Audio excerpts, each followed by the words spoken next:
ही घटना घडताना सगळ्या महाराष्ट्राला कळलं पाहिजे की काय चुकीच्या पद्धतीने इथं केलं गेलं, काय चुका केल्या गेल्या आणि कशा पद्धतीनं एका निष्पाप माणसाचा, आमच्या भावाचा, एका कुटुंब प्रमुखाचा, एका सरपंचाचा म्हणजे खून झाला हे सगळ्या महाराष्ट्राला कळलं पाहिजे. दुपारी 1 वाजता अॅट्रॉसिटी करायला गेलेला व्यक्ती रात्री 10:30 पर्यंत हातापाय जोडतोय, पाय धरतोय PI साहेबांची, तरी देखील अॅट्रॉसिटी झाली नाही. तीच अॅट्रॉसिटी 12 तारखेला झाली. त्यांना माहिती आहे आपण चुकीच्या पद्धतीनं वागलो, आपण कुणाच्या तरी आश्रयाखाली राहिलो, चुकीच्या माणसांच्या, आपण चुकीचे कामं केले, जे लोक निष्पाप आहेत त्यांचे बळी गेले.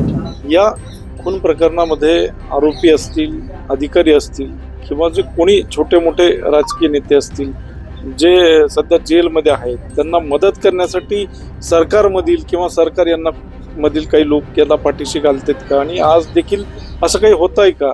मसाजोगमध्ये आज अन्नत्याग आंदोलन काही वेळामध्ये सुरू होईल. आपल्यासोबत धनंजय देशमुख आहेत, त्यांच्याकडनं आपण जाणून घेऊया हे अन्नत्याग आंदोलन कुटुंबातील आणि गावातील किती व्यक्ती असतील आणि काल जी SP-कडे त्यांची भेट झाली त्यावरती काय चर्चा झाली हे देखील आपण त्यांच्याकडनं जाणून घेऊया.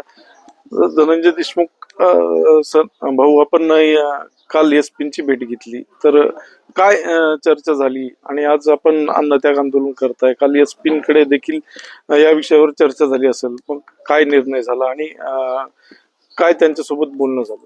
त्यांनी विनंती करत होते गाववाल्यांना की थोडा अजून वेळ द्या, काम सगळं चालू आहे, परंतु काही गोष्टी त्यांच्या हातात नाही आहेत. जे काही सरकारी वकिलांची नियुक्ती आहे, हे सगळं फास्ट ट्रॅकमध्ये चाललं पाहिजे, हे सगळं अंडर ट्रायल चाललं पाहिजे, या सगळ्या गोष्टी या शासनाच्या हातात आहेत.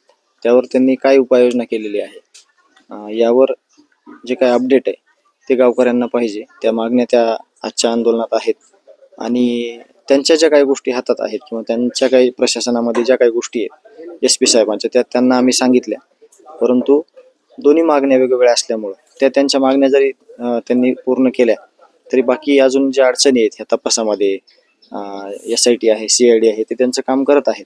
परंतु काही बेसिकली तपासातले सुद्धा मुद्दे समाजाच्या समोर आले पाहिजेत.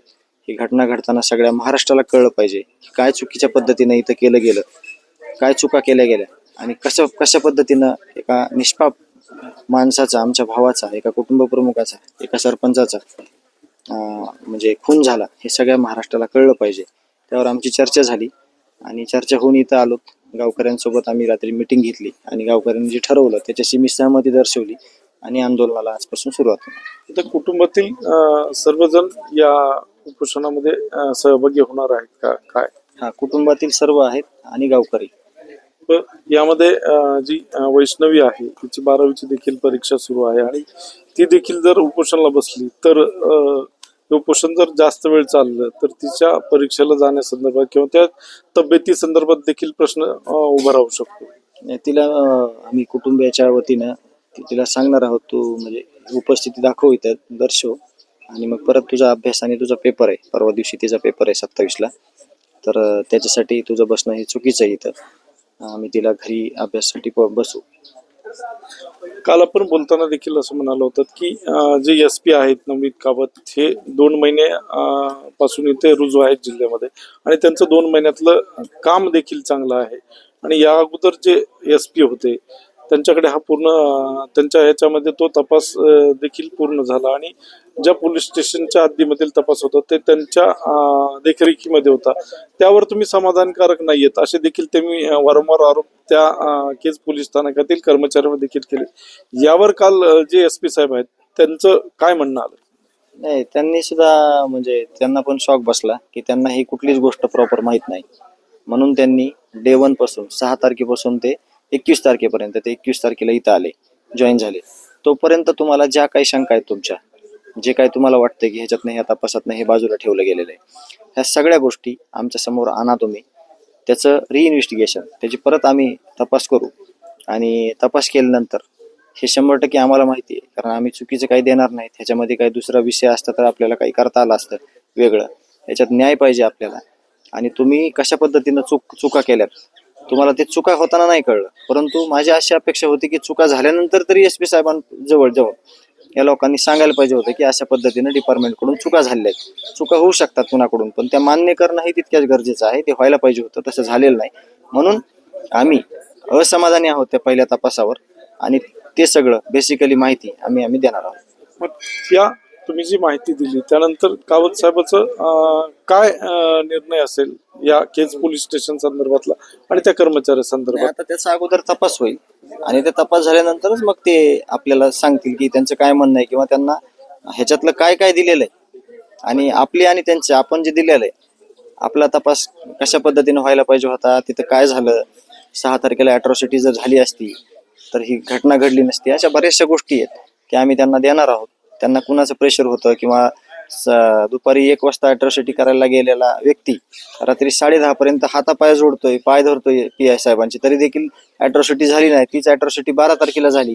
घटना घरी असताना तुम्ही ती गोष्ट केली नाही, त्याच्यामुळे किती नुकसान झालंय समाजाचं, आमच्या गावाचं, कुटुंबाचं, याच्यावर ते निर्णय घेतील आणि निर्णय योग्य घेतील. या केज पोलीस स्टेशन मध्ये कर्मचारी आणि अधिकारी आहेत, यांना कोण वाचवतंय आणि यांना ज्या तुम्ही मागण्या केल्या यांना सस्पेंड करा, बडतर्फ करा, यातलं असं कुठलाही प्रकार न घडता हे आज देखील ड्युटीवरती आहेत. तुम्हाला काय वाटतं या संदर्भात? नाही, ह्यांचं मन सांगतंय की आपण चूक केलेली आहे, कारण त्यांच्या डोळ्यात डोळे घालत नाहीत समाजाचे. ते सध्या त्यांना माहिती आहे आपण चुकीच्या पद्धतीनं वागलो, आपण कुणाच्या तरी आश्रयाखाली राहिलो, चुकीच्या माणसांच्या, आपण चुकीचे कामं केले, जे लोक निष्पाप आहेत त्यांचे बळी गेले, तरी देखील आपण कधी म्हणलो नाहीत की ही चूक आहे. तर त्या लोकांना कळणार आहे येणाऱ्या काळामध्ये की चूक केली आणि चूक कशा पद्धतीने केली आणि ते आम्ही समोर आणणार आहेत. आम्ही असं नाही करणार, आपल्या केस पुरतं मर्यादित नाही ठेवणार. हे समाजाला ह्यांनी काय उपदेश करावा, समाजाचं काय यांनी रक्षण करावं, अतिशय चुकीच्या पद्धतीने ज्या काही घटना घडलेल्या आहेत त्यावर योग्य निर्णय घेतील SP साहेब, आम्हाला त्यांच्यावर अपेक्षा आहे. 2-3 दिवसापूर्वी सुरेशदास देखील इथं आले होते, तुमची भेट घेतली, अन्नत्याग आंदोलन संदर्भात त्यांनी चर्चा देखील केली आणि ते करू नका असं देखील म्हणाले. मी मुख्यमंत्र्यांशी देखील बोलतो असं ते म्हणाले होते. त्यांचा काही निरोप आला का, त्यावर काही बोलणं झालं का? नाही, अजून निरोप नाही आला. निरोप येईल अशी गावकरी अपेक्षा ठेवून आहेत सरकारकडून. मग आता येणाऱ्या म्हणजे आज आंदोलन चालू होईल, मग जसा वेळ जाईल तसा आपल्याला सगळ्या गोष्टी समोर येतील की याच्यामध्ये काय तोडगा निघतो. मनोज दादा हे देखील इथं येणार तशी माहिती मिळते. काय किती वाजता येणार आहेत, काय आपलं बोलणं झालंय का यावर? त्यांचा निरोप आलेला आहे, दुपारनंतर ते येतील आणि या आंदोलनात सहभागी होतील. आम्ही त्यांना अन्नत्याग आंदोलन जे गावकरी आणि कुटुंबानं जे केलेलं आहे आजपासून सुरू, त्यामध्ये ते उपस्थिती दाखवतील. परंतु आम्ही त्यांना या आंदोलनात प्रत्यक्ष सहभागी व्हायला म्हणजे आम्ही सांगू की दादा तब्येत तुमची बरोबर नाही, तुम्ही जे उपस्थिती दर्शवलेली आहे तीच आमच्यासाठी खूप आहे आणि आम्हाला त्याचीच गरज आहे. या खून प्रकरणामध्ये आरोपी असतील, अधिकारी असतील किंवा जे कोणी छोटे मोठे राजकीय नेते असतील जे सध्या जेलमध्ये आहेत, त्यांना मदत करण्यासाठी सरकारमधील किंवा सरकार यांना मधील काही लोक याला पाठीशी घालतात का आणि आज देखील असं काही होत आहे का, असं तुम्हाला काय वाटतं का? नाही, सगळ्या गोष्टी समोर येतील. काही गोष्टी या घडेपर्यंत किंवा घडल्यानंतरच सगळं समोर आणणं उचित असतंय. त्यामुळे ह्या ज्या काही घटना घडलेल्या आहेत 2.5 महिन्याच्या कालावधीमध्ये, ज्या चुकीच्या घडल्या ते पण समोर येणार आहे आणि ज्या चांगल्या घडल्या त्या पण समोर येणार आहे. आपण थोडा वेळ घेऊ, वेळ घेतल्यानंतर सगळ्या गोष्टी समोर येतील. आज 80 दिवस जवळपास होत आहेत आणि आपण देखील काही दिवसापूर्वी मुख्यमंत्र्यांची भेट घेतली होती. या सगळ्या प्रकरणामध्ये तुम्ही त्यांना मुख्यमंत्र्यांना भेटून निवेदन देऊन हे सगळं सांगितलं होतं. तर तुमच्या म्हणण्याप्रमाणे, निवेदनाप्रमाणे तशी मुख्यमंत्र्याकडनं काही दखल घेण्यात आली का? तरी देखील दखल घेऊनही आज तुम्हाला ही आंदोलन करण्याची वेळ येते. मग यावर काय म्हणणं असेल किंवा यामध्ये मुख्यमंत्र्यांनी किंवा गृह विभागाने लक्ष घातलंय का? नाही, हे सगळं आम्ही त्यांच्या शब्दावरच आतापर्यंत जे 80 दिवस होत आले, आम्ही कधीही चुकीचं मुख्यमंत्री साहेबांवर, प्रशासनावर कधी बोललो नाही. तुम्ही बघा एकदा परीक्षण करून सगळ्यांनी की आम्ही कुणाविषयी चुकीचं बोललो नाही. त्यांनी सगळ्या ज्या यंत्रणा आहेत त्या राबवल्या गेलेल्या आहेत. परंतु याच्यामध्ये काय रिझल्ट आलेत, मग त्याच्यात बेसिकली तपास असेल. आता हे जे रिझल्ट तर नंतर येणार आहेत. CIDचं अजून काम चालू आहे, SITचं काम चालू आहे, न्यायालयीन समितीचं काम काय अजून चालू झालेलं नाही प्रॉपर. हे सगळा तपास झाल्यानंतरच कळणार आहे की जे मुख्यमंत्री साहेबांना दिलेला शब्द आहे तो कशा पद्धतीनं म्हणजे समोर पूर्ण होतोय, हे नंतरचा भाग आहे. परंतु आम्हाला अपेक्षा आहे की हे सगळं व्यवस्थित निपक्षपातीपणे झालं पाहिजे आणि आम्हाला न्याय मिळाला पाहिजे. हे होते धनंजय देशमुख आणि आज अन्नत्याग आंदोलन होत आहे आणि आम्हाला निपक्षपाती आणि आंदोलनातून किंवा न्याय मिळाला पाहिजे ही आमची भूमिका आहे. महाराष्ट्र टाइम ऑनलाईन साठी दीपक जाधव, बीड.